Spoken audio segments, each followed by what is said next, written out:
everyone, my name is Happypaca. I'm your local wish-granting shopkeeper turned art teacher for the day. And today I'll be going over confidence and coloring. My specialties is within the art world are included in game design, but before I started in game design, I was actually working in animation. I have a 2-year degree in Associates in Animation and a 4-year degree Bachelor's in Game Design and Development with a character focus. So I've done, frankly, a shit ton of art. I've done, frankly, a shit ton of art in my time, and I think it makes me a little bit qualified, those 6 years of art school I went through. Actually, I went through 5, actually. I actually went through 5 years of art school. But, because of my credits, it's 6 years. So, coloring and confidence. Now, this is something that may come as a surprise, but coloring and confidence actually do really go hand in hand when you're making your art. Because when it comes to your art in general, confidence, you need some sort of measurement of confidence. But it also qualifies for coloring. Because the thing is that to make good art, a lot of times you need confidence in your own hands to essentially ruin your art. Let me phrase it in a better term. Essentially color your art in a way that you would not normally color it. Like, sometimes you have to push yourself to go outside your safety zone to color things. I know it sounds weird, but coloring is really fucking weird, frankly. This PSD file, I feel, is a very good one because today I'll be using an example in how coloring can be weird and how just the slightest change in your coloring can change the whole look of an art piece. And why it's okay to be brave, especially in a digital format medium. Now, in traditional, you can't really go back and change your colors, so I understand that some people who do traditional artwork can't really change their art once they put the colors down. However, you can always go into a digital medium format and play around with it in programs like Photoshop, Clip Studio Paint, which I heavily recommend, or any other art program that allows you to do layer manipulation. To start by going off into this, I want to discuss a couple examples of art pieces that I have created that very much reflect extreme coloring styles that I have personally experimented with. This one is a good piece, even though it is very sketchy. It's a good experiment that I had done, which is a good example of experimenting with your own artwork. I recommend for an exercise of coloring and experiment, I recommend drawing a really quick piece of art that very much reflects possible gestural character development. As you can see, this art piece that I created very quickly is one in a very simplistic art style. The influence came from one of my experimental V-roids, this one right here. This is Modius, by the way. He is the representation of the mods in chat. I absolutely adore him. He's a goofball, but he is one of my experiments, and I decided to do a quick gestural drawing of him to try to get a color style down. As you can tell, I very much colored the line art. I did highlights in different colors. I explored different variations of shading. And I generally traveled outside my comfort zone. Now, experiments like this can help you ease into traveling outside your comfort zone to experiment with your own coloring style. And the influence I took from was actually the creator of Zom 100, because Zom 100 actually has a beautiful coloring style and color story reflected within its within its cover art. And I wanted to play around with that art style. I wanted to play around with the art style's coloring. So, as you can tell, I took the main character's shirt and I put it on a mod's tie in order to be closer to the reference and get it down. Now, that's one exercise I like to do, but I'm very sure that some of you are possibly very confused on how to exactly pick colors like that. Now, I know a lot of artists are probably very much self-taught in chat. And that is completely okay. As an artist, I very much encourage people to seek out any method they see fits them as an artist. And there are, of course, some things that artists, even self-taught, need to know, and that is something called color theory. Color theory, if you heard of it or know the basics of it, good, fantastic, wonderful. You're gonna learn a little bit more about today. Color theory, I feel, is something that is actually very important to any artist, self-taught or very much in the professional sense of college level. Color theory is something that you likely have come across multiple times if you look up videos on the internet on how to color, how to shade, and that's a little something we'll be going over today on how to shade and color. Starting with the fact that I would like to teach you all about the color wheel. Now, you can go online and look up any color wheel and you'll get something very similar to this.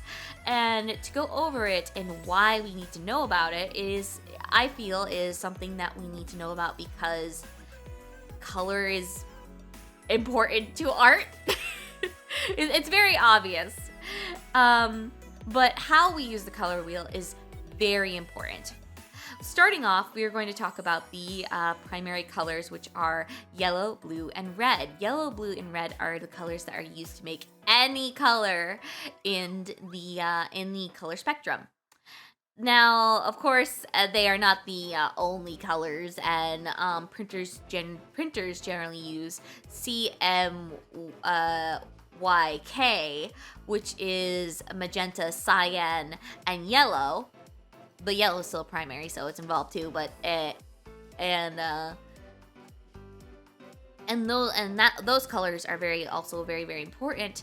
But we are going to stick with the primaries and try not to get complicated. Now, like I said, this is actually something that I sort of recommend having a color wheel. I actually sort of recommend having a color wheel on your desk when you're working, traditional or digital, because when you want to color something and you want it to look good, a lot of times a color wheel can help you. Because the thing is with color wheels is that color wheels can tell you actually how to shade something in a very interesting light. Starting off, again, we have the primary colors of yellow, blue, and red. The secondary colors of green, orange, and purple. And then we have the tertiary colors, which are chartreuse, amber, vermilion, magenta, violet, and teal. But what's important about this and these colors is the fact that the color wheel actually shows us how to shade, give interesting shading to our projects. Now, what's very important about these colors is that the fact that the primaries will always complement each other, and you can actually create some very interesting and beautiful pieces out of just solid primary colors. For a lovely example, I would like to turn to the Sonic Archie comics, where comic issue number 283 has only primary colors with only one additional secondary color being Sonic's green eyes. As you can see, the primary core colors of this piece are, say it with me now, blue, red, and yellow, which creates a strikingly vivid piece by using the yellow in highlighted areas, the blue in darker areas, and the red in medium tone areas, such as Sonic's face.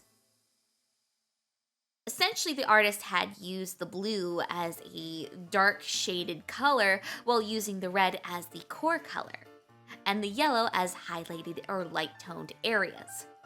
That is something I want to bring attention to because you can actually create a plethora of beautiful art pieces with just primary or a set amount of colors. For example, if you're creating a piece, you can use the just the secondary colors. Orange being your highlight, green being your base color, and purple being your dark tone color. Because these colors can also, while complementing each other, complementing each other, they can also work together to create the 3 tones. Now, I'm very sure that a lot of people are very familiar with the fact with shading. How everyone always brings out the shade ball, where it's a ball that has been expertly shaded, and they tell you how to do that. My point is that you can create a beautiful art piece with just a set amount of tones selected from 1 to 2 to 3, because there has been plenty of pieces that have been created with black and white colors, but you can also do that with just 2 complementary colors on the color wheel. You can even do it with split complementary colors, which is when you take 1 core color and 2 complementing colors to the core color. For example, if you just took the core color of yellow and then complemented it in the art piece with magenta and purple. Now that brings us into complementary, intermediate, and split complementary colors, which are technically quite important as well when it comes to shading, because when it comes to shading an art piece, I will use an example of mine.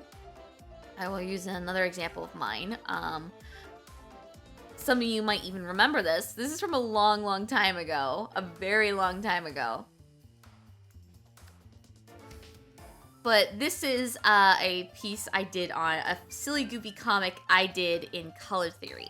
And in this comic piece, I actually used color theory to... Hold on, it's being silly.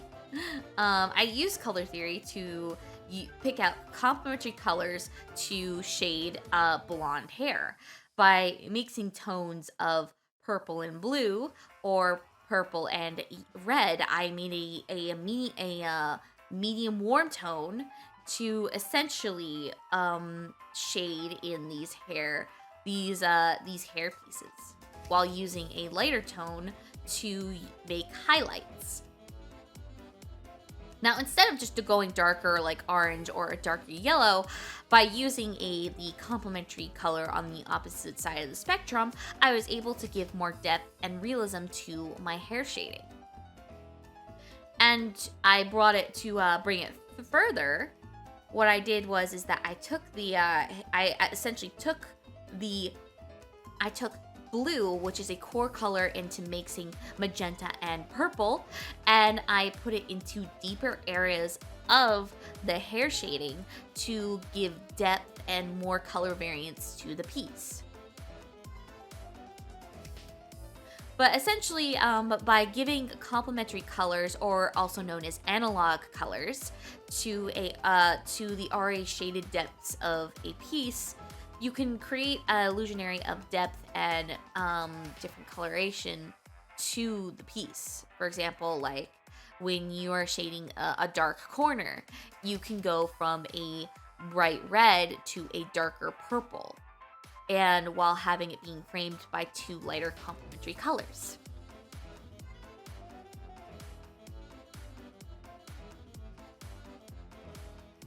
But yes, essentially the color wheel is very important, because if we take the color wheel, we can actually essentially find complementary colors to shade what we are working on.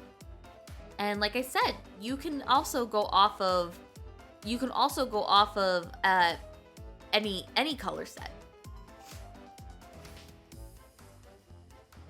But yes, like I said, turning back to the Sonic cover piece, by giving this piece texture and shading in the primary colors, it really does create a striking piece.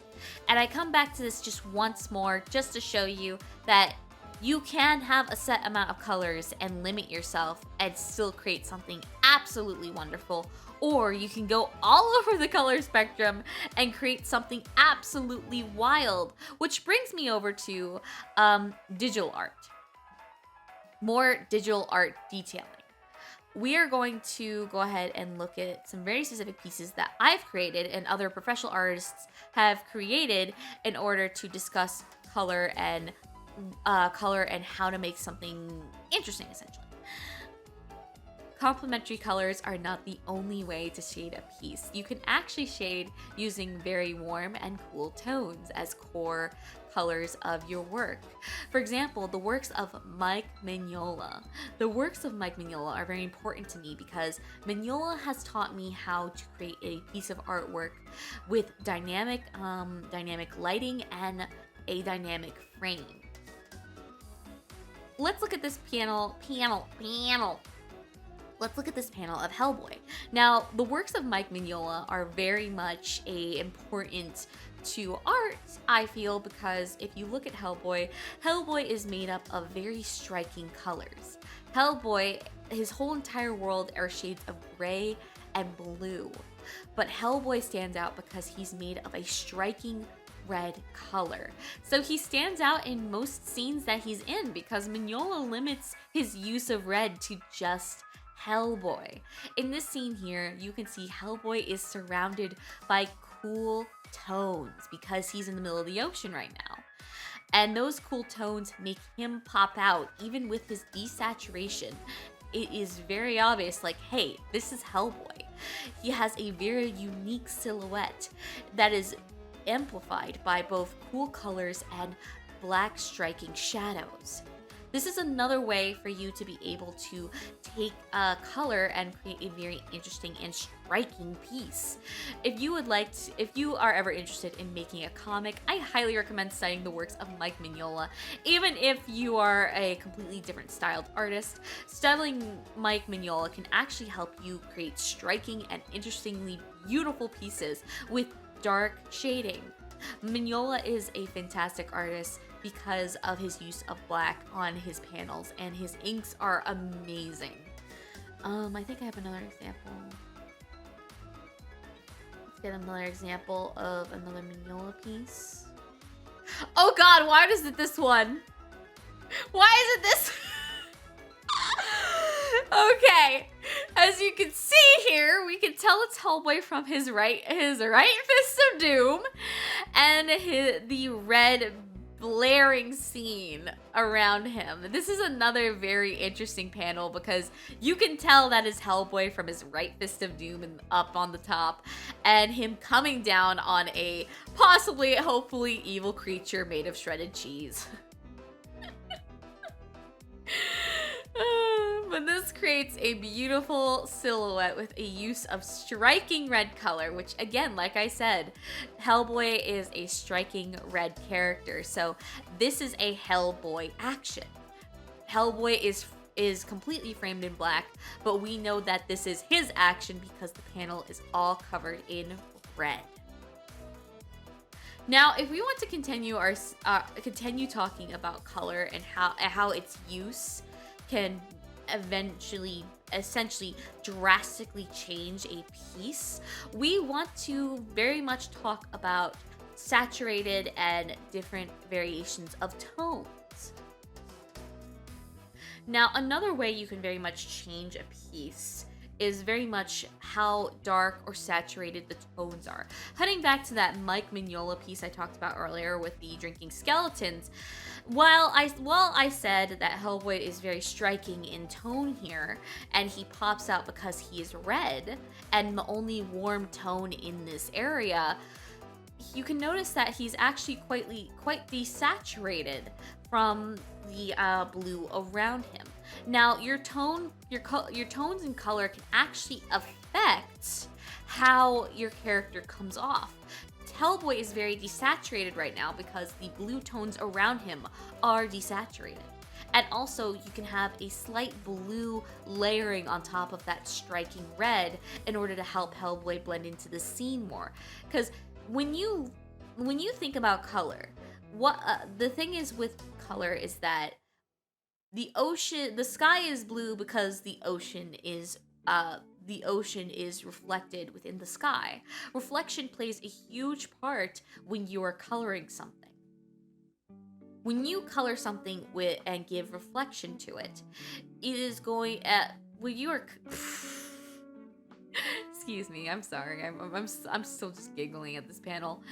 But when you are coloring something, sometimes you can consider what the environment of your character is. If the character is in a blue environment, you may want to desaturate the colors, the core colors of your character with what is around them, in order to reflect the environment that they are in.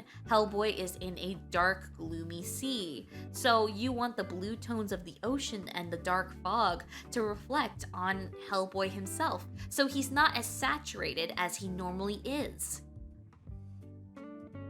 And that desaturation is honestly another brilliance to Mike Mignola's work, and something we can take from. And like I said, we want to talk about saturation and desaturation because, like I said, saturation will affect your art piece. As you can see, monochrome has, if you look here at monochrome, you have the saturation of the red to the desaturation.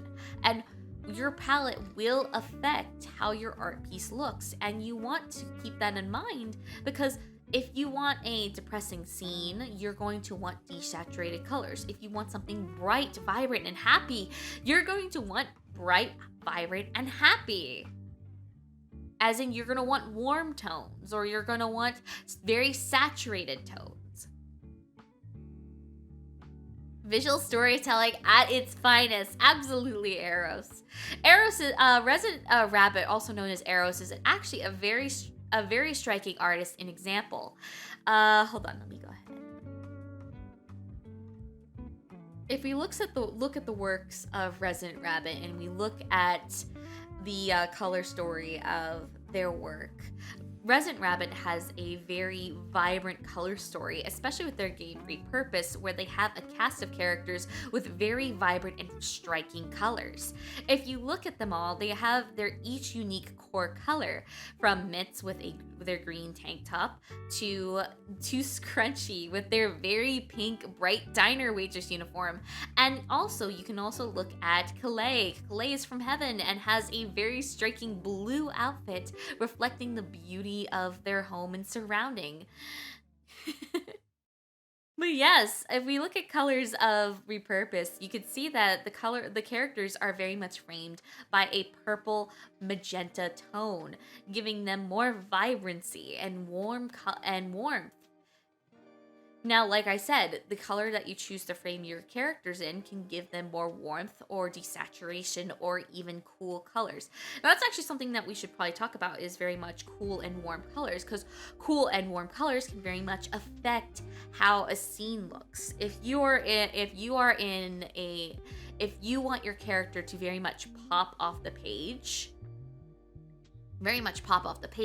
you can frame them in cool and warm colors. For example, let me go ahead and bring out another example. Oh, I'm bringing out example after example, but hey, that's how art works. You're gonna need examples to learn. You learn by example. And I am actually going to bring out another Sonic cover comic. This is Metal Sonic, and Metal Sonic is a very cold character. Their color makeup is a very warm colored. Cold colors.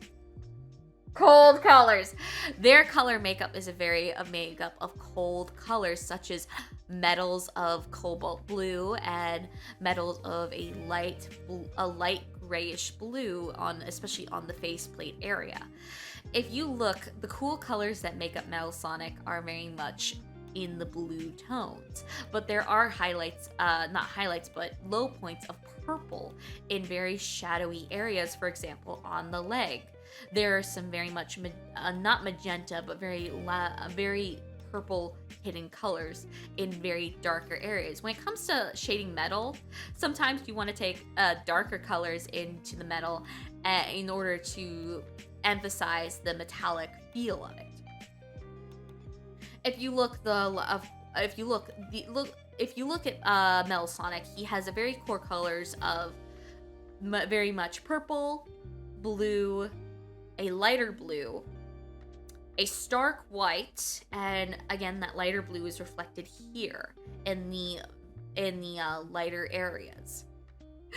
But yes, Metal Sonic is very much mostly made up of cool colors. But if you look at his chest and eyes, he has warm tones as his complementary.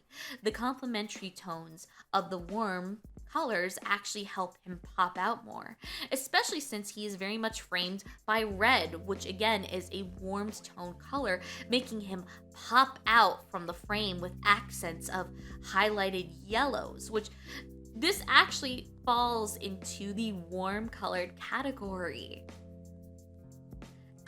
So again, warm colors help Metal Sonic here pop out very lovely. And if you also look in the background closer at what the artist had done, is the framing of Metal Sonic does not stop with warm colors, but it goes back into those desaturated cool colors. And you could see a halo-esque frame around Metal Sonic that is made of cool desaturated colors. While Metal Sonic himself is very saturated, the color in the background is very desaturated, so your eye is not drawn to the piece, but helps frame Metal Sonic in the foreground. Isn't that just neat? Comic books are an excellent way to do color study, especially Sonic comics.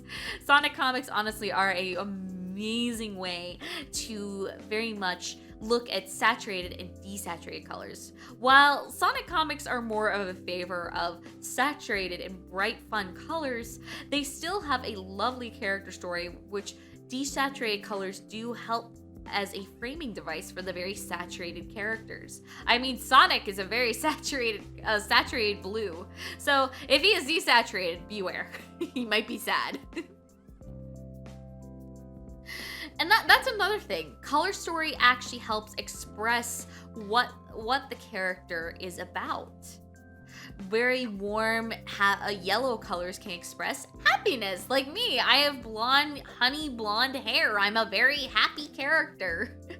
But I have blue and purple in my eyes and glasses, which express mystique and mysterious. Like, how the fuck does she have such an unnatural eye color? Excuse the language. But having a color story and thinking about what you want to color a character to be striking and hop off the page is something you're going to want to think of. If your character is a very speedy character, I know we just talked about Sonic, but sometimes red is very much a color that people associate with speed. For example, cops are more likely to pull over red cars than white or black cars, unfortunately. Because red very much expresses a color of speed. And it's a very striking color because your eye can actually follow it when it's going very fast, which, again, is color story at its finest. That is a real life example. Yes, read more comics. This is your homework is to read comics. Desaturated and saturated colors can very much play into a framing device of your character, or it can very much play into the mood of your character. If my colors were desaturated, for example, if we take the colors of the scene that we're in right now as an interesting example, watch this. We are going to go ahead and go into effects here in Shoost, and we are going to desaturate me. By desaturating my colors, I look like I'm in a very depressive scene right now. And we can bring up contrast, so everything looks very striking. This is stuff that is used in filmography to express the mood of a scene. As you can see, my desaturated colors tell a different story to who I am. Color can, even though if you have a very happy character, if you want to express them in a different light, desaturate or saturate their colors. See what happens. Experiment. And we're going to go ahead and even play with it further, and I'm going to darken the scene around me. As you can tell, it looks like I'm in my own head by basically making it look like the scene around me is more closed in, by essentially making it darker around me. It looks like I am possibly in my own head thinking thoughts to myself like, how am I gonna teach this art class? How am I gonna make this work? Am I even an artist? Playing with color is playing with desaturated and saturated tones, and also how light and dark those tones are, very much play an importance on how a scene is played out or how your character is expressed. And honestly, I'm very happy to show you with my own scenes. Let's go ahead and bring back the color. I don't like being in dim lighting. As an exercise, I would love it if you all would pick a comic from your Sonic or pick one from Hellboy and pick apart the colors and make a list. Make a list of how many desaturated tones and saturated tones you see, or even like look at how Mike goes over a panel with black. Like look at the framing. Look how the tones are separated from the stark colors or the stark line art that each artist has. The works of Tracy Yardley are honestly also comparable, because I'm gonna double back a bit and we're gonna look again at Sonic stuff, which I will be probably going over this again on Monday with Spoodle. The works of Tracy Yardley are also another one to look at with stark coloring, because Tracy Yardley also subscribes to having some very beautiful, amazing line art and using it to make stark complementary pieces. But as you can see here, Tracy Yardley has a beautiful coloring method that can be comparable to Mike Mignola.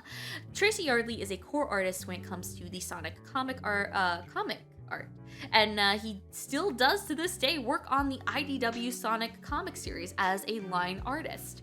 Now, a lot of times colorists will actually be a completely separate position altogether when it comes to comic art, but as you can see here, Tracy is not shy in showing their skill in coloring. He used stark white colors to essentially be the highlights here of shadow, using only the core colors of red, yellow, and black in order to bring up a striking scene with I almost called Shadow Sonic. It's like a mix of super strong line work with like a propaganda poster. Exactly. Tracy Yardley has some very striking art pieces using black ink very, very vividly with shadow here. As you can see, that shadow is primarily red and black, but with the stark white colors beaming on his face from a light that fixture that is very much below, we are getting a very starkly colored piece that essentially brings out all the characteristics of shadow in a very striking and wonderful way. Even though Shadow's gloves are already black, there's actually some gray shading here, very much even highlighting it. It's wonderful, honestly, and this is the power. This is genuine power when it comes to coloring, where you can express the vivid colors of a character, even while taking away some of that color with vivid lighting. Reminds me of screen printing. Oh yeah, that's another way you can use coloring. Screen printing. I actually did a study on screen printing a while ago when I was studying the works of Alphonse Mucha, which I actually did not use Alphonse Mucha as an example because a lot of the works today of Alphonse Mucha have been desaturated due to light exposure over time. So unfortunately, he's not a very good example for coloring, but for line art, he's a fantastic example. We're gonna go ahead and talk a little bit more about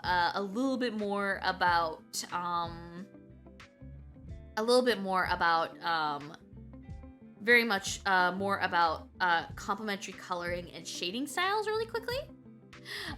Starting with shading of the analog variant. Now, as a lot of people know, when people first start out shading, a lot of people just go to the darkest color next, or they straight up use black mixed with whatever color they're using. Never do this! Don't do this unless you're creating a very specific piece. If you do it and you like how it looks, keep doing it then. Because I'm honestly not going to discourage people from doing something that they think looks good. Now, starting out, analogous is a great way to discover, is a great way to start out and discover colors that you can be using for shading or highlighting. As you can see here, yellow, orange, and green are very much analogous with them. And you can very much use orange as a base color, yellow as a highlight, and green as a darker shade tone. Now, with analogous, this actually brings up another very interesting way of shading. In Japan, they actually teach people how to shade in a very different way. And we'll go over that more later, but essentially they teach a method of 3-tone shading where you have where you do the larger shadow first, then you do the darkest shadows, and then you do the highlights on a base color. And analogous very much reminds me of that 3-step shading style. Another way to look for a interesting and very striking colors to help with your shading, or just generally matching tones. Even if you're making a piece of clothing, and you want that piece of clothing to pop, look for the complementary color to the skin tone. For example, I have very peachy skin. So if I went to the color wheel and looked for something that matches my peachy skin, green or like olive green matches me very well, or like I think very much purple matches my skin tone very well, or I think I look good in blush pink, but that's very much an analogous color. It's also a really great way for finding what something that would match your whole entire outfit is, looking for a complementary color. Now, black and white also just look good with everything, by the way, so you don't really have to look for an active complementary color when black and white just go with everything. My dad is a very strong believer of that, actually. He has black and white shoes for that very reason, so he can match his shoes with all his outfits. Triad colors is very much similar to that of the art piece that we looked earlier with this one. This is a triad piece, which is again the primary colors, all complementing each other to create a one solid cohesive piece. You could do this with anything that is, of course, triad and parallel to each other, similar to that of the primary colors. So you'd be able to do the primary colors, the secondary, or even the tertiary.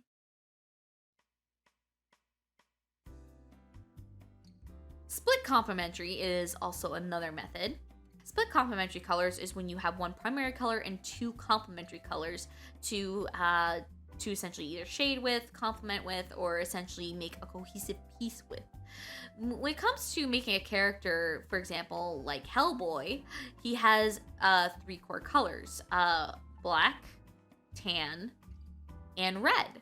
And very much you can consider that a split complementary, because the tan is very much complementing his very striking red features.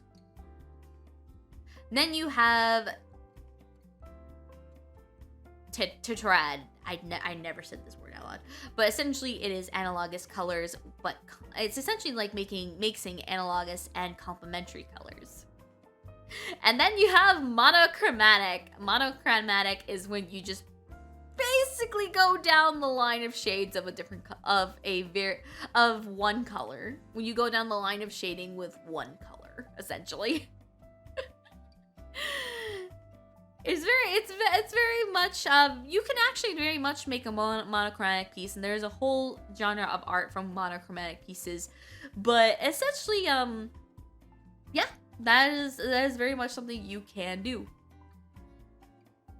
But essentially we're going to look at most of these shading styles and point them out as we go over some more pieces in the stream. we're actually gonna go into this and go over it while we actually explore the art piece that I have made free on my Kofi. Okay, so we are going to now be discussing how your layers can be, how you can manipulate your layers to make interesting coloring methods. Now, to start up with this is that we actually have different group shadows. As you can see here, I actually labeled every single layer for you guys. And as you can tell, these layers are very much affected with a different blend mode. I use the blend mode of difference on the group shadowing on the body, which mainly affects areas like the cool colored clothing, and the very red and beautiful accents to the top. Now, it's going to be very fun and interesting to play with this because the thing is that, like I said, these stark shadows and how they're presented with the different blend modes very much affects how the piece is presented. If we go over here and go to normal mode, you can see that the shadow I used was actually very much a very burnt brown color. We go over here onto the white, see the full color here. Oh, I forgot. Layering. But yes, it's a very burnt-esque reddish color. I used warm tones to make a beautifully striking piece, and I colored it in a very striking and very much, how do I phrase this? A very Mike Mignola-esque way almost, by using heavy dark shadowing, but decided, hey, I don't want the shadows to be that dark, and I kind of want them to be different. So I used difference to change up the shadows and colors depending on the area of the body it's hitting. As you can see, it's a very much a lighter color on the skin tone. However, on the pants, it's a darker tone. Not as dark on the normals, but when the blend mode is on normal, but it's very much still striking. But yes, if we play with the different blend modes, as you can tell, these are very cool colors that are reflecting on my peachy skin tone. And those cool colors very much create a very interesting shading effect. And another thing I did that you don't have to do is that I actually line arted the shadows on this one, especially on the skin tone. And something that's very interesting that we can do is we can actually play with that line art. Coloring line art is another way that artists very much like to play with the coloring of their characters. For example, a while ago I made this piece here with a character with teal hair, but the entirety of the line art went, instead of making it black, I made it hot pink. And as you can tell, it's a very different piece, and the line art pops because most of the colors that on the core piece are cool colors. And if we take our piece here, and if we change the line art, let's say because this is very red, what if we take the advice I said earlier, and we go ahead and we go over to our color wheel, and the complementary color to red, it would be in probably in the green. We can take it and say use complementary, which would be green, but I don't think that fits entirely. So I'm actually going to go into teal because it matches more with the tone of red I'm using, because I'm using a very vermilion-esque red color. So teal would be the answer. Let's go ahead and color the line art teal. Like Miku Hatsune. Doesn't that just give a different vibe altogether by changing the line art to a different color? Now we can actually take that advice and actually apply it in a different method, similar to that of Mika Picasso. Mika Picasso is an artist who actually makes art pieces that are very much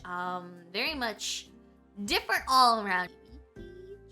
The works of Mika Picasso is very much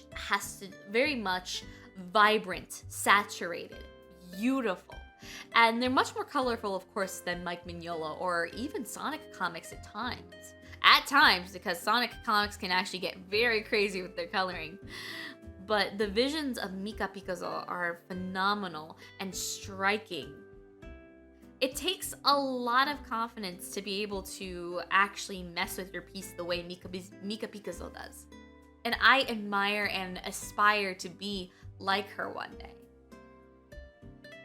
Recently, she had a fantastic opening debut at their own art museum.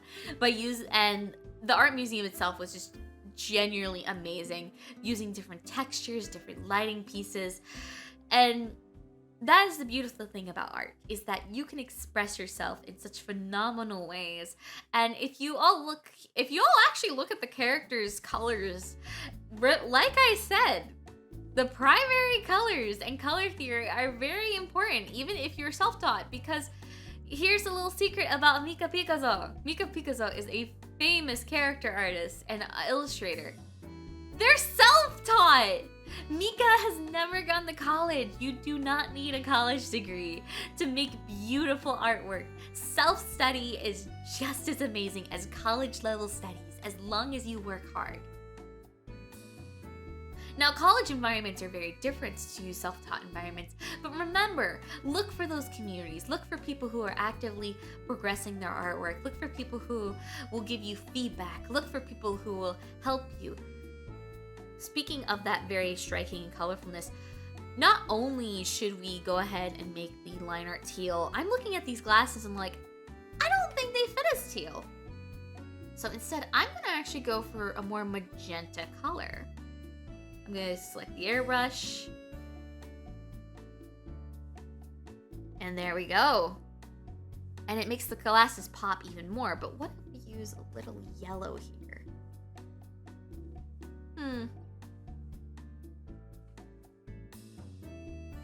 There we go. Experiment.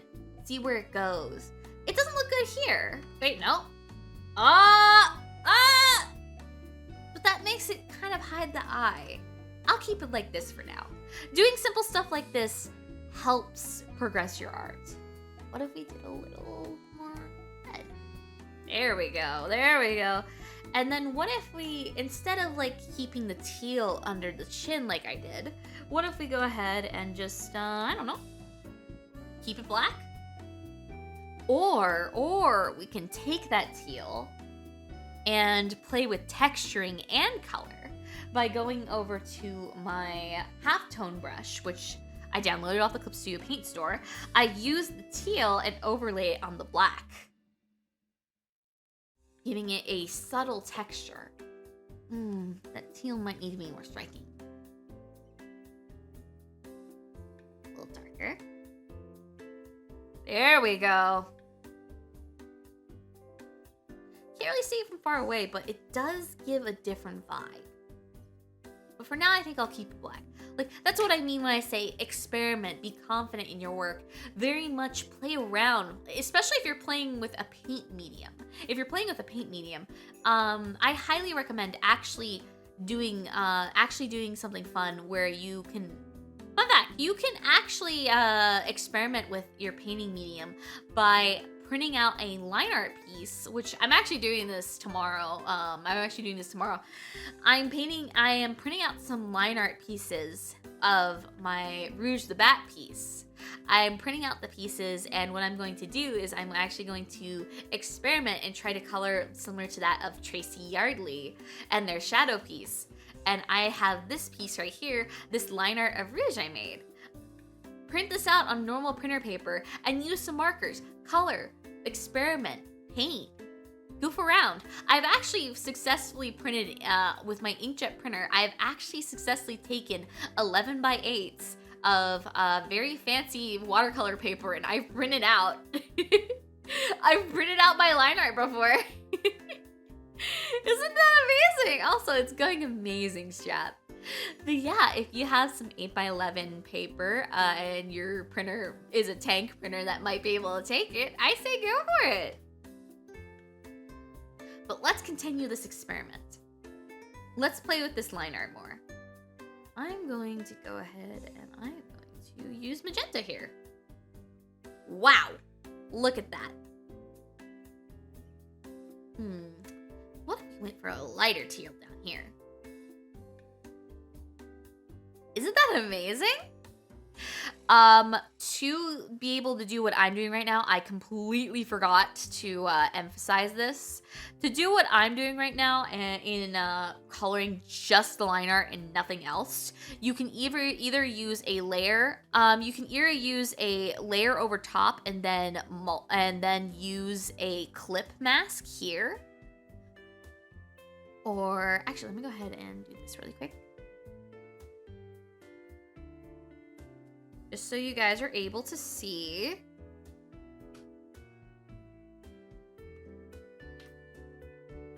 Go ahead.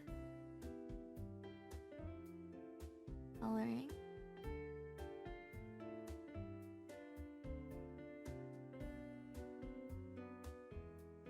As you can see up here, there's the layer settings. And I'm gonna just do this really quick.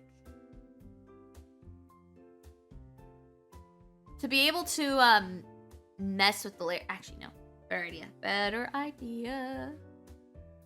To be able to mess better with the layer settings, I highly recommend using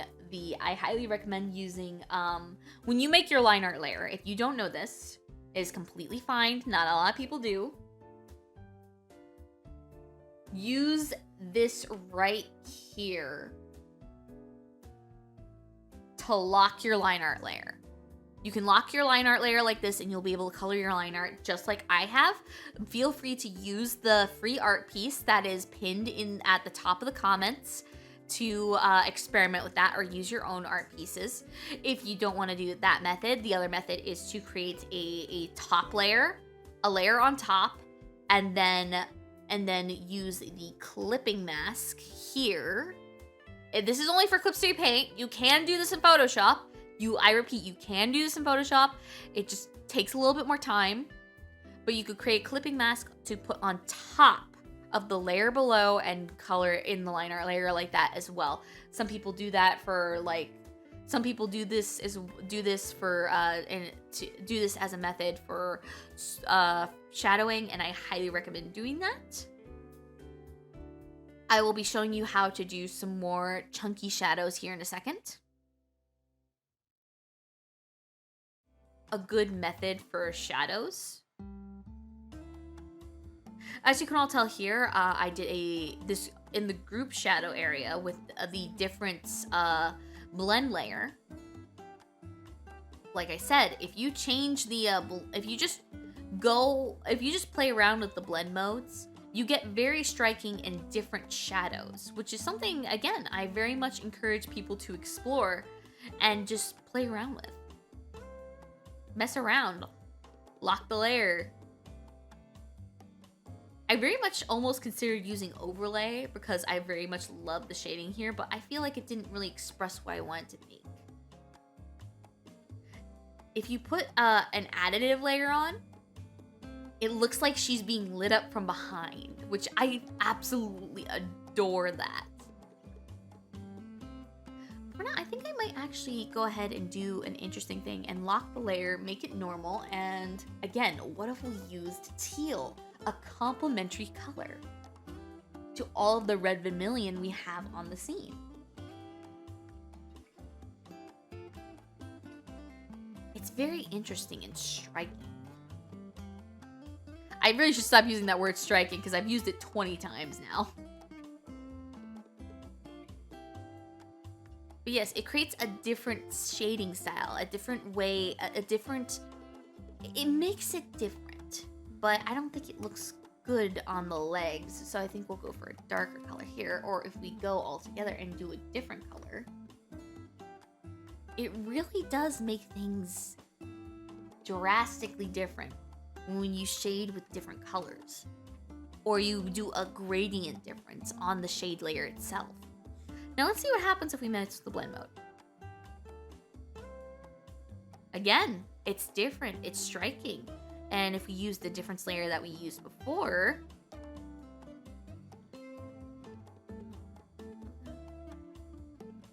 it's completely different from what it was before.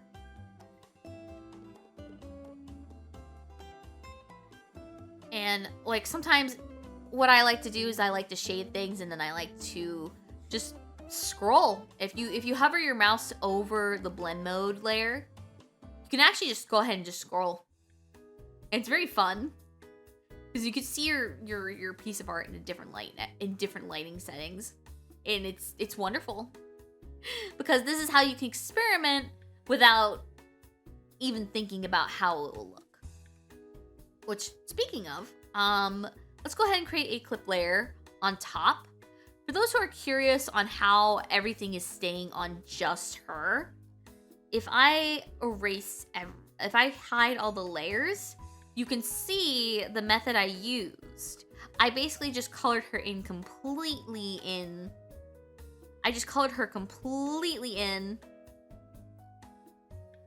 with, I completely colored her in with gray tone, and then I just shaded her in with clipping masks. You can actually stack clipping masks on top of one another. It's a very great way to color in your piece. It also saves on time because the method I use for coloring in a piece like this is, let's just go ahead and hide the square block behind her.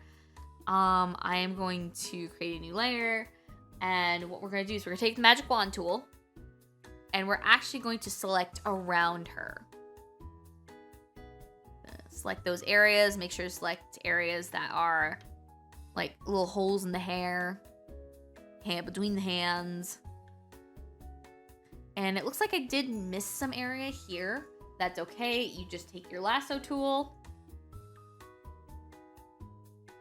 Now, I probably didn't get everything I was supposed to get.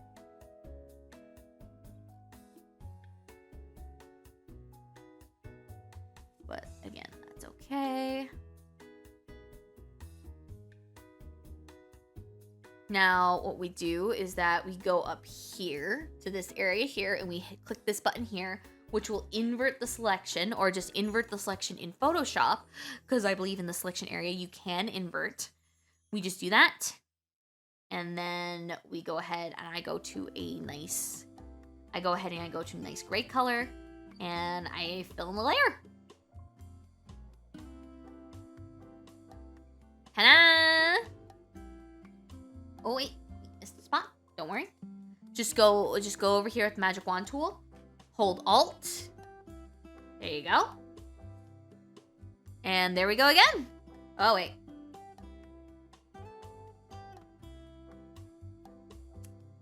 Why is this doing this? Oh well. You guys get the point.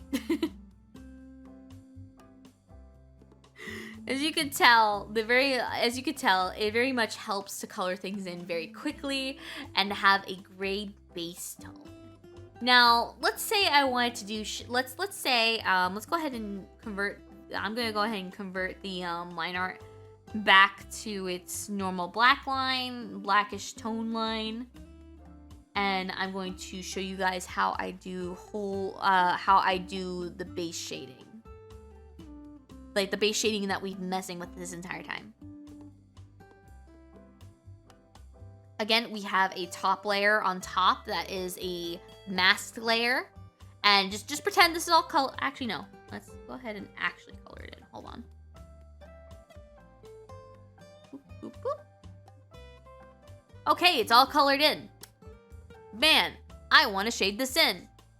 I'm going to create another mask layer on top of all of the other colored tones. But yes, I'm going to go ahead and we're going to, let's go into the pants. Let's go to the pants area. We're going to take our lasso tool. And I'm going to lasso a large shaded area. Like, since the lighting is coming in from here, since the lighting is coming in from here, from this way, from this direction, since the lighting's coming in from this direction, I'm going to shade a large chunk of the area behind the direction.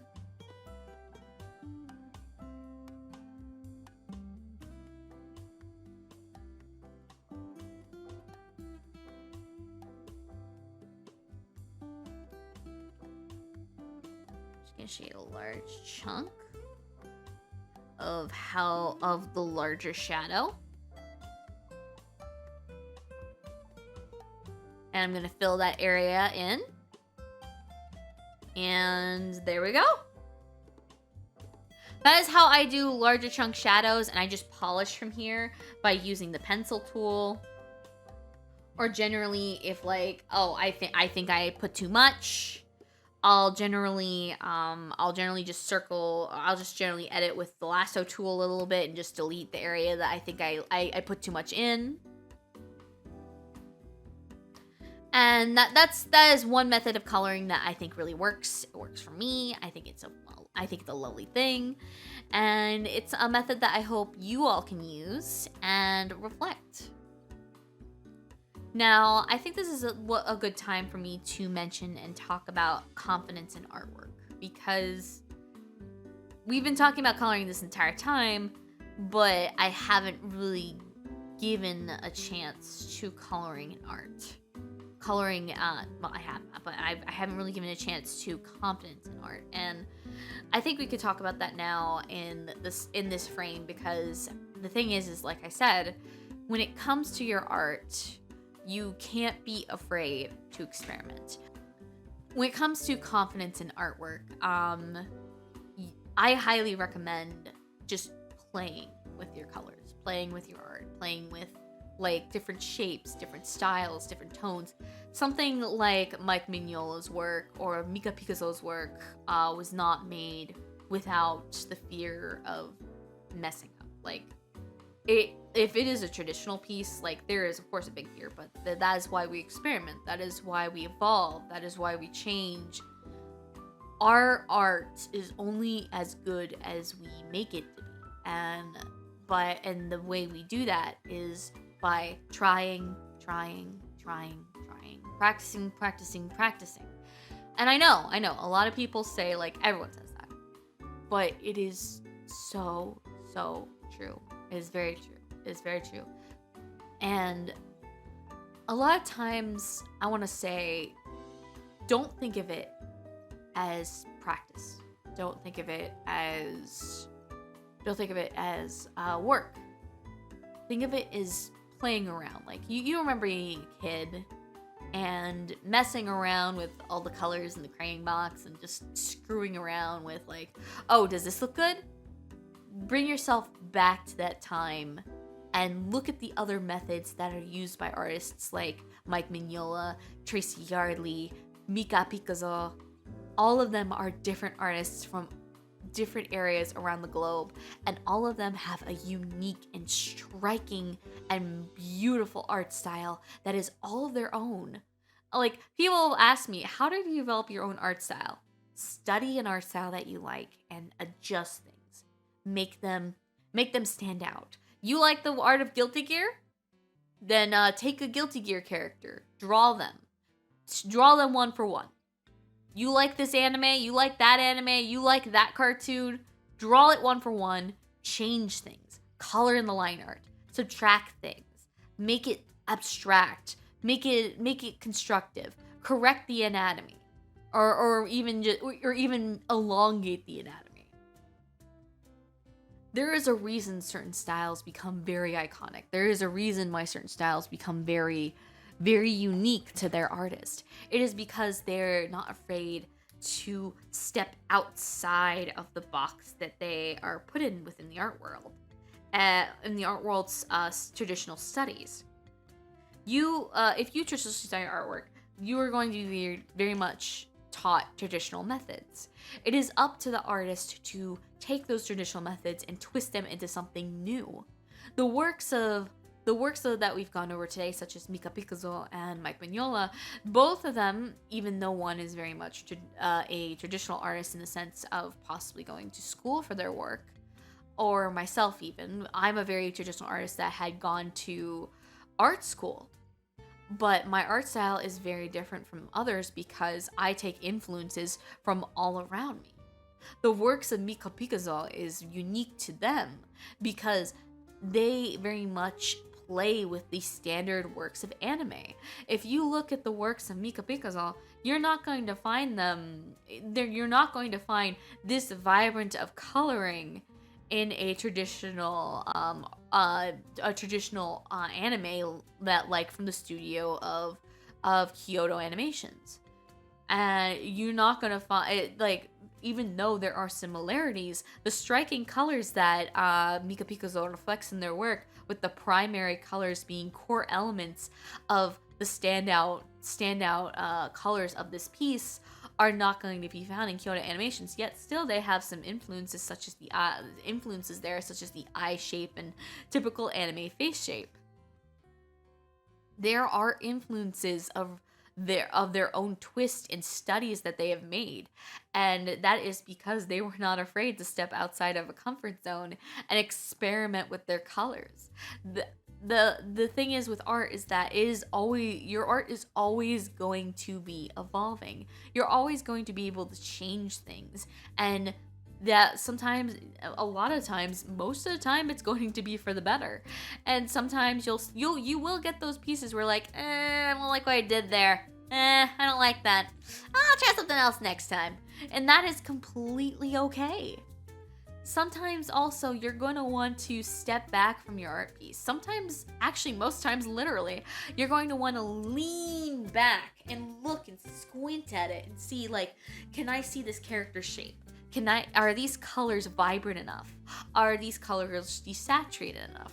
You're going to want to stand back and look at your piece from far away, close up. You're going to want to be able to have that character stand out and give yourself confidence in the art piece. You're going to want to look at it all angles. And by all angles, I mean all angles.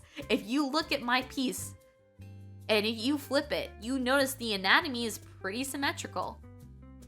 Sometimes your anatomy will be squished and squashed because, hey, you forgot to flip the canvas. Remember to flip the canvas. It helps, trust me. But sometimes you're going to look at you're going to look at your art piece and be like, I'm not sure about this perspective. I'm not sure about this. Experiment. Flip the canvas. Oh, this is squashed. I'm going to take my move tool and I'm going to take my squash and stretch tool and I'm going to adjust the line until it's moved to where I want it to be. Look at works that are very popular. Look at the works of Mika Picasso, Tracy Yardley. Even look at works that can influence you for fun. Like, for example, a while back when when you had that meme of how to draw manga. Look at the artwork they've made. Redraw it in your own style. Play with it. Have fun. Sometimes I feel like I flip the canvas and feel like I hate myself, but it's so needed. It is so, so needed. Because in the end, it can help you love your piece so much more when you fix that perspective and that squashing on the flip side. I'm actually afraid to flip this because I don't remember if I flipped it. Oh no, it looks good. Flip your artwork. And again, play with it. But yes, very much like study some pieces and put a spin on it. Draw a piece that you like, but draw it in your own style. That is how you develop your own style and coloring. You play with your paint. And again, like another thing, if you find yourself looking down, very much remember how far you've come. I'll give you a really good example. Here is my oldest OC. I have redrawn this OC so many times. And let me tell you, she gets better every time. Hold on, let me get him. Get out of the way here. I've redrawn my OC so many times. This is my oldest OC, and look at the difference of 2009, 2015, 2020. I think I even have a newer one. Let me just get I gotta get the year. And then we have 2021, the very next year. I got better in my anatomy and perspective and decided to do something much more dynamic, especially with the cloth and coloring. This is the year when I truly decided to look into doing more interesting things with my coloring. This year here, especially with the color scene behind her, is when I evolved my when I started drawing skies more often. So you could see very much the differentiation in tone with the sky going from yellow to blue. Those clothes are just hanging. They are! They truly are. But yes, this is the year I discovered playing more with my backgrounds, and you could very much tell here, this is the year I started playing more with my my perspective and anatomy and coloring. Like, a lot can change in the year. A lot can. You can be adding much more weight and much more style to your character. Like, the colors completely changed from 2015 to 2020, obviously. Like, I decided to use more pastel tones than the very saturated blue and red uniform I originally gave her. And honestly, whenever I look at this piece, I feel a lot more confident in my work because my style has drastically changed over the years. There's so much that has gone on, and one imitated canvas, my bad. There's so much that has changed in the past few years that it's frankly it's phenomenal. And I want to assure you, keep going, keep playing with your art, and don't lose to the thoughts of, have I even changed? Because you have. As long as you keep drawing, your work will change and evolve with you. You will be able to take your work throughout the years and really explore things. And honestly, sometimes it's phenomenal. The way you color will very much affect how you will see an art piece. I personally don't really like the eye style I did anymore on this one, because this is when I was doing a very different style of eye, but I still loved making it. It was still fun to experiment. I'd still look back and nitpick on certain things, like I love how this bow turned out. I love the perspective I gave this piece, but I very much was like, I wish I was different. I love the shading on it, don't get me wrong, but I wish I changed the eye shading. And that is the beauty of artwork. Another thing that is probably like the hardest thing to do is very much go to someone and ask their opinion. Go to an artist that you know, like go to an artist, a friend that you know, and start talking about your artwork. Talk about things you want to improve and ask their opinion on things that you very much would very much like to improve. Or ask if there's something you can improve on. By doing this, it's something that will very much change your art. Like in art school, I learned the art, pun not intended, in art school, I learned the art of the critique. And just how important it is to get critique from your fellow peers. And I learned how to critique. Like, for example, when you're looking at your own artwork, I'm going to do this right now. I'm going to look at my own art, and I only did this a moment ago, but I want to change, if I had to critique this, I don't like how the eyes are because I feel the pupil is way too small. I want to change how the pupil looks. I want to experiment more with how I could have made this better. How I can make this much more reflective, much more vibrant in the eye's tone. Like, I could have done better on the eyes. However, I love the shape I gave the bun here with the flower-esque buttoning.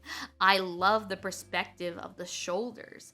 I love the subtleness of the color tones in the bow and the off the shoulder little sailor collar it has. Those are things that you want to do. While naming the negative traits, for example, I could have done better on the shading of the hair and made it more dynamic like I did on other pieces I've done throughout this year. For example, the shading I have on my own hair on my V-Roid model, I could have done better there. However, I still love the warm tone and reflection I gave on the overlay. The shape is fantastic, but I could have done better in the coloring. Remember to name something positive along with something negative. And when you talk to someone about your artwork, ask what you've done well and ask what you've done bad. Not bad, but poorly. Never frame an art piece as, oh, this is terrible, oh, this is awful. Always look at it in a subjective light of how you can improve, and also look at, like, for example, like I said, my favorite artist is Mika Picasso. I love this art piece. I love this character. I want to do better on it. I'm having a poor time with the eyes. What if I looked at Mika Picasso and decided, okay, I'm going to take this, and I am going to just take a snip of the eyes, and I am going to put it side by side. How would she look with these eyes? Okay, I think that looks good. Let's look at the colors that Mika reflects in her own work and try to edit what we have. Progress, and take influence from the people that we idolize. Like, they have some yellow here. I'll put some yellow here to make those. Oh, look at that. The blue is popping because the yellow contrasts and complementary of blue to yellow. It's something that you can discover. You can discover color story by just studying the colors off of your favorite artist's piece. By doing just 2 simple strokes and taking influence from what Mika has done with her piece, I feel like I like my piece a little bit more already, and I'm progressing and changing my art independent of the influences around it. And by doing that, I'm loving what I'm creating. Take your art and improve upon it by taking influence by the people you admire. And that is how you progress in making your own art style and making your art better. Of course, I'd probably go into this more and make the shading more, but I think I get my point across. Play with your colors. Play with the influences around you and make sure to get feedback from those that you trust. I will admit, some people that you talk to, think about how they critique things and be careful. Make sure to establish boundaries like, I already know about this and I would like to not talk about this. Can we focus on things beside this? For example, I don't want to talk about the eyes because I know there's something wrong with the eyes and I'm going to go over this. And establish that boundary with your friend. This is how you create a good critiquing environment and help with the confidence in your art. Establish boundaries. And I know it's going to be hard, but when you establish those boundaries and then do a critiquing session with someone that you are friends with, they may be able to point out something that you didn't even think about. For example, my friend points out like, oh, I like what you did here and here, but what about the shading? And I'm like, oh, what about the shading? It's like, I don't think it's dark enough here and there. And I'm like, okay, let's experiment with that. Let's play with that. Let's take the shading here, do a multiply layer, and oh yeah, that looks a little bit better. But actually, it looks not kind of bad. Or play around with it. Push, pull. Goof around with it. Take a piece that you've already made and be like, I wish I could have done better in this piece. Then why not? Let's go back to it. Let's revisit it. What if I take this here and we do something like, let's blur it. Let's play with blurring. Blurring and blending is another thing. Let's blend and let's blur it here and there. I'm gonna blur this. I'm gonna make it look like her shoulders are far away. Ooh, what if we bring it? What if we go farther? What if we go? What if we do more? What if I make it look like? What if I blend it in more with the background colors?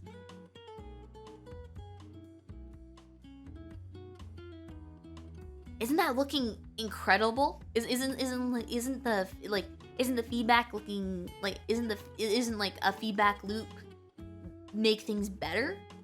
If you always play, if you even take your older pieces and start exploring on how to make them better, you can actually use this in future pieces. For example, I really like the idea of having body parts that are farther away be more blurrier. So I'm going to use this more on future art pieces. I am also going to see if I can intensify more colors that I have, more colors on my art piece. I want to take the colors that I've made more intense and experiment. I want to play with them. I want to see what I can do. I want to take colors that I've already established on a piece and flip them and see if they look better the other way. Like we've done on the free piece. If you really want to go hardcore, do a reproduction of this piece. Do it with your OC. Do the reproduction of the character that's already in the piece. Go about and play with it. That is how you will gain confidence in your work and also gain confidence in coloring. By playing around, goofing around, and just generally having fun with pieces that you make in your off time is how you're going to experiment and evolve. And maybe you even have a commissioner. Maybe you even have a commissioner that's being like, do whatever you want. Do whatever you want. Experiment. Use the character that they give you to experiment. Have fun. That is my main message about this art class. And I think something that everyone can enjoy is having fun with the art that they've already made and the art that they will make. Take influences for coloring from those that you admire. Take influences from Mika Picasso, Tracy Yardley, Mike Mignola. Look at their art pieces. Maybe even go out and look for an artist that you haven't really even discovered before and discover that you like them. For example, like look at some old classics of like maybe you look at some meme artwork and you're like, huh, I really like that art piece. I wonder who made it. Let me look at their art and discover more about them. I've done art pieces where I've picked apart the masters. For example, I've picked apart the works of Alphonse Mucha and made a completely I made a complete reproduction of their Zodiac art piece, understanding the core colors that he used to make this art piece. I know I said I wasn't gonna use Alphonse Mucha as as an example for coloring, but as an artist, I used Alphonse Mucha's line style of the Art Nouveau-ian era to influence my channel. A lot of the things you see, from example, the framing I have is influences from the Art Nouveau-ian period, and you can take influence from it as well. And like. The sky is literally the limit. You can do not even the sky, space. People were even making artwork out of the stars, and you can too.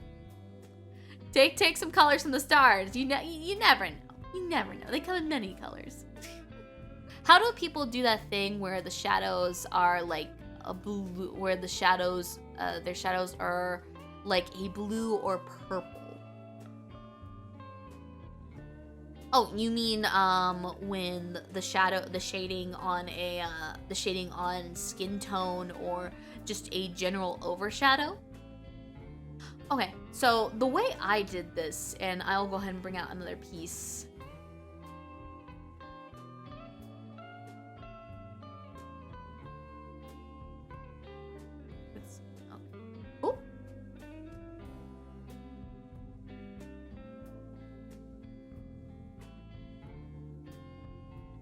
Now, how I went about doing this is that, essentially, with this art piece here, I took an overlay of magenta and a purple leading into a blue.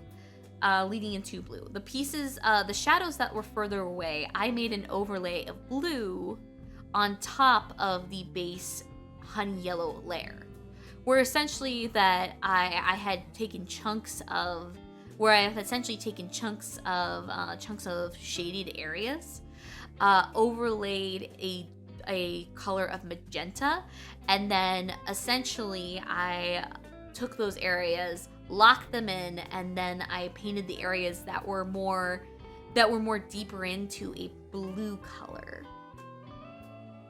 By doing this, I essentially, let's do a physical example. Let's do a physical example.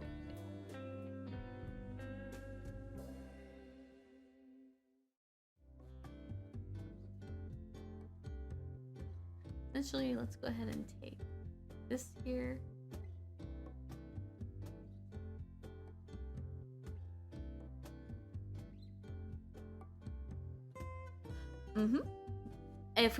For a more physical example, I'm going to go ahead and take the colors. As you can all tell, the color here is blue still, but let's go ahead and to answer Eros's question, we're going to go ahead and lock the layer. As you can say, remember, lock the layer. I'm going to take the color of purple, and I'm going to go ahead and lock it in. I'm going to use probably a darker purple. And what I'm going to do is I'm actually going to do a bonus thing here. And I'm going to do an overlay. I'm going to do a top layer. I'm going to take that purple layer, and I'm going to get a darker blue, which would be essentially we take our color wheel here. We're going to do a darker blue, and we're going to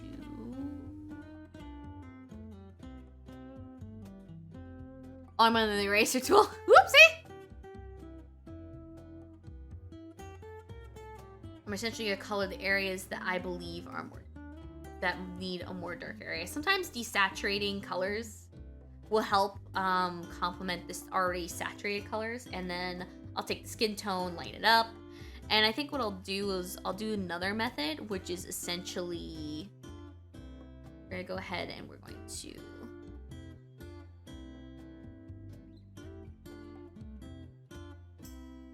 rid of this.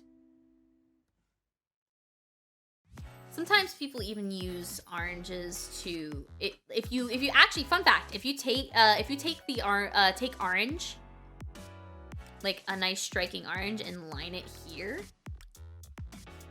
and blend it with the purple, it'll actually create a real life effect that actually does happen on the skin that is quite phenomenal and makes it look a little bit more realistic. Sometimes remembering to do this and mixing it with the magenta or even a pinkish color can actually help it look really quite cool. And then we can also do it, we can also go ahead and take a darker blue. I think I might even take something closer to a teal. I'm going to go ahead and do that method I talked about before where I take the lasso tool.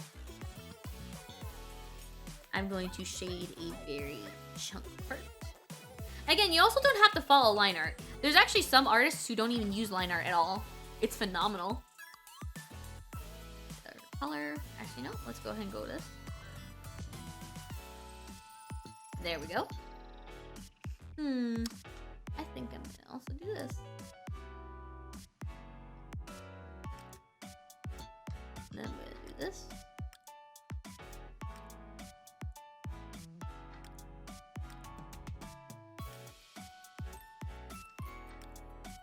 And then we're gonna go blend. And there we go. Isn't that phenomenal? Sometimes I've noticed a lot of skin artists that will take the ball method, which is the shading, and they'll use the complementary color of art. Like, this is, I isn't this technically analog? Yes, it's technically analog, isn't it? That's a fun thing when you think about it. When you think of, this is another artist's coloring method and that I remember. And doesn't that make it look so much more striking to take the orange and line the shaded purple area to create a transitionary period between the base skin tone and the shaded area? It's something that I've always wanted to do, but always forgot to do. I think I'm just remembering now because we're basically in the middle of an art class. Yes, I took a darker purplish blue here, and then we have blue here, and then we have purple here. And that's how I would do it. That's how I would go about the method. Thank you all so much for watching, and please leave a comment below and like the video if you'd like to see me do more artistic studies with you all in the future.